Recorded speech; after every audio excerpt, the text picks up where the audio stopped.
Originalmente yo no sabía manejar casi ningún programa de ningún software, cosas que se necesitaban. Sabía, pero más hacia mi carrera, que es como video, fotografía, no tanto a diseño gráfico. Entonces también me daba cuenta que en este mismo, que casi todas las cosas de escritores son como de capsulitos así ya formados, grupitos, que se ayudan entre sí, pero no es tanto ayudar, es como la parte para estos lugares, pero en realidad no están haciendo nada más que quedándose en cierto círculo. Entonces, le había pedido primero ayuda a otros amigos y casi todos te van a decir que sí, pero casi ninguno te va a ayudar a la mera hora porque todos tienen sus propios proyectos. La diferencia es que ellos no están moviendo sus propios proyectos ni están ayudándote con el tuyo. Entonces aprendí todos los softwares que había que aprender y así fue como empecé acá a vender en un callejón cultural que hay en Monterrey. Se empezó a mover primero poco y ya cuando conocí a Leo se empezó a mover más.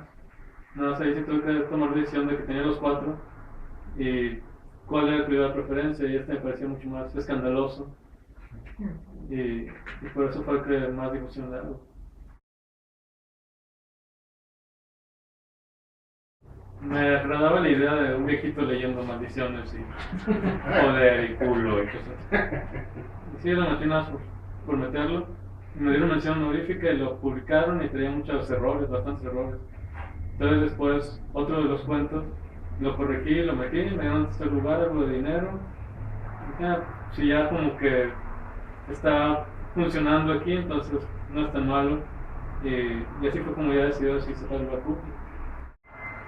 Tenía ciertos elementos, cierta como burla a un amigo en particular. Yo por eso se llama Bonito Piché. Los elementos es que pues, mientras más leas y de ciertos géneros específicos que me gustara, es como cuando empiezas a hablar, o sea, como que no te aprendes los verbos y escuchas y luego aprendes a hablar, pero agarras tu modo de hablar, en base a lo mejor toda la amalgama de formas. Y yo tenía como cierta forma de cómo quería que sonara lo primero que escribí. El primero de ahí es mi primer cuento, y antes de eso no hice nada. Y ya lo tenía en mente, pero lo que ayudó como un anclaje así a cerrar la idea era que había un amigo que iba mucho hacia cursos de tienes que escribir así, así exactamente, pero como muy cerrado. Entonces él llegaba y me decía, cuando de repente leía alguno de los cuentos que yo estaba escribiendo de ahí, de que esto es un cliché, es que mi maestro dice que, pero siempre mi maestro dice, o sea, nunca tiene una opinión propia. Y dije, si le hace ruido que esté escrito así, entonces está bien escrito así, si quería que fuera escandaloso, me pareció que era lo correcto. Y también se lo enseñé por una otra chava que me daba muy mala espina y no le gustó y dije, va muy bien. y ya entonces, como siempre decía que es un cliché, le puse cliché, pero no sé qué otra palabra ponerlo. Entonces hay una película que se llama Adaptation de Charlie Kaufman, que hay uno de los gemelos, uno del imaginario, creo, está haciendo una película exageradamente sangrienta. Y dice, el asesino, como que no hay problema, le voy a poner una canción, le voy a poner Happy Together para nivelar toda la sangre. Entonces, como que hay mucha sangre y violaciones. Cada cuento sobre una pilla. Voy a ponerle bonito para nivelar todo. Ya, por eso quedó bonito cliché. Cliché en burla a mi amigo. Y bonito para, como también de que me gustan muchas películas de Kaufman. Entonces.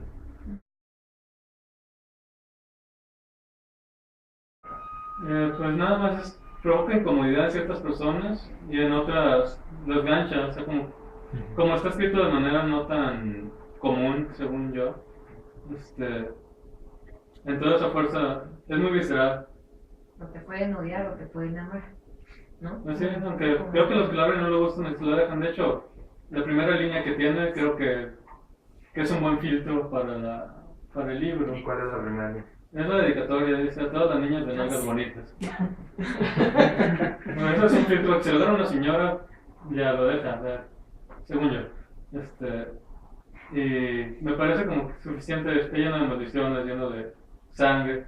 Algunos sí tienen cierta estructura, otros fueron como fueron saliendo. Trato de no casarme con ningún proceso creativo.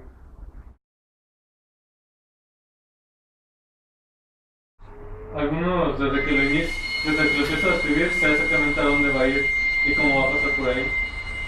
Y a veces lo hago como en base a tener un personaje, como un boceto de personaje en la cabeza y en cierta...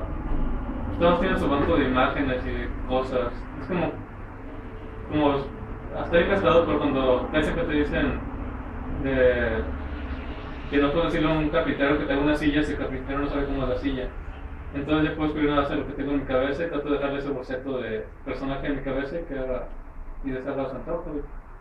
Y a veces salen a hacer unos cuentos. ¿Esto te lo dijo alguien o solo lo intuiste? Creo que también fue por mi amigo que estaba como muy así de que los procesos son así y yo pues qué flojera. Y luego cuando ese proceso no me funcione, pues estaría bien tener otros procesos. Y trato de hacerlo, a veces uno de los cuentos de ahí fue nada más para cruzarlo con otro de los cuentos. No iba a escribirlo, nada más no es si por ser, o sea, se me antojó hacer eso, cruzarlo con otro cuento. Y lo hice de esa manera, ¿no?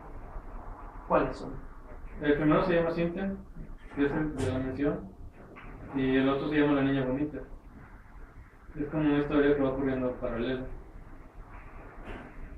¿Qué cuidado tienes en el lenguaje? El lenguaje creo que en la forma de hablar, creo que lo pongo como hablan mis amigos, no tanto yo. Y lo que sí es que me acordé mucho hace rato que estaban mencionando algo de los personajes que a lo mejor no te los imaginas. Uno de los autores que me gustaba antes era Bret Easton Ellis, el de Psicópata Americano. Y de él me gusta mucho que como casi todos son de Hollywood o algo así, o se ubican en él. Sus personajes son... Cualquier diálogo lo puede haber hecho cualquiera de los personajes, para dejarlo como que ninguno tiene identidad, todos son iguales, casi clonados. Es como lentes negros, cierto peinado, ciertas marcas. Me agradaba mucho eso, también juego con eso, por lo mismo que menciono, en la escuela de artes todos se me hacían igual. Entonces juego con eso de enfocarme en las acciones y no tanto en los personajes. También algo que utilizo mucho es evitar la descripción. Trato de que en cada línea esté pasando algo.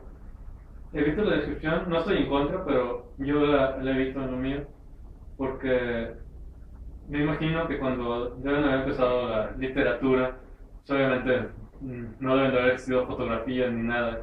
Entonces sí, como que el lector necesitaba demasiada descripción de todo para crearse la imagen. Pero ahora te subes al metro y hay pantallas, sales, hay espectaculares. Si me dices España, ya me imagino algo que nunca haya estado en España. Entonces como que, según mi creencia, todo el mundo, o casi todo el mundo, ya tiene un background muy grande de imágenes que no afectan gran cosa en mis cuentos, que son nada más las secciones lo que van importando. Entonces medio se puede ubicar en un país por el español y por la forma de hablar, pero no le digo ni cómo es la casa, o sea, trato de no decirle ni cómo es la casa ni cómo es la calle, al menos que sea estrictamente necesario.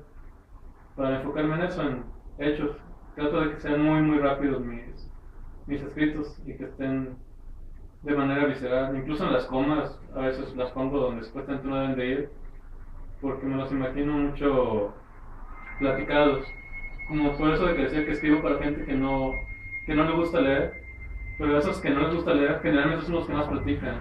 Entonces, y que hasta hacen efectos cuando están hablando y así de que... Entonces, por eso... Sin embargo, cuando uno lee tus cuentos, imagina perfectamente el lugar. Eso es una cosa muy... O sea, que tienes un personaje contándote algo, no te ha descrito nada y tú dices, este hombre vive en tal lugar. Sí. ¿Cómo le haces?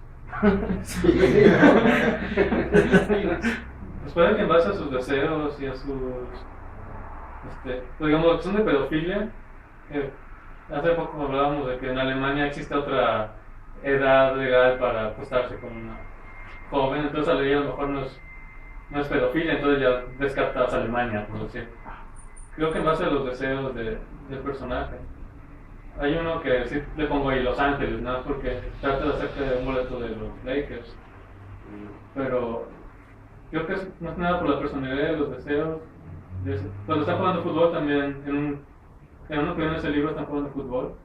Y pues ya como que descartas Estados Unidos, por ejemplo, que ahí hay otros deportes famosos. Es mucho como dices, ¿no? Ya tenemos muchas imágenes, entonces hablas de una oficina y pues ya tenemos el coche de la oficina, ¿no? Ya no tienes que decir nada más. Me aprovecho un poco de eso. Digo, yo sí me hago películas, ¿no? Con lo que he leído tuyo, sí, y me encantan. Creo que es muy inteligente.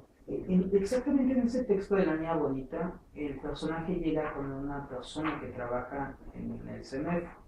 Y tú te imaginas, uno se imagina el CEMEFO aunque tú no lo describas. Se imagina toda la situación, nada más por la contraposición de las identidades de los dos personajes, que es lo que le pone. Generalmente creo que solo recibo las críticas buenas porque los malos me imagino que prefieren no acercarse. Prefieren no acercarse, supongo como que se han de crear una imagen también mía y prefieren no decir nada. ¿Sí? Pero creo que la mejor crítica que me han dicho es que mencionaba de que cuando termino uno se lo doy a un amigo que sé que no le gusta leer y según yo es la mejor crítica que me han hecho. Dijo, lo he estado leyendo, me gusta mucho, todavía no lo acabo, pero no quiero que se acabe. Entonces, eso es lo más agradable que he escuchado.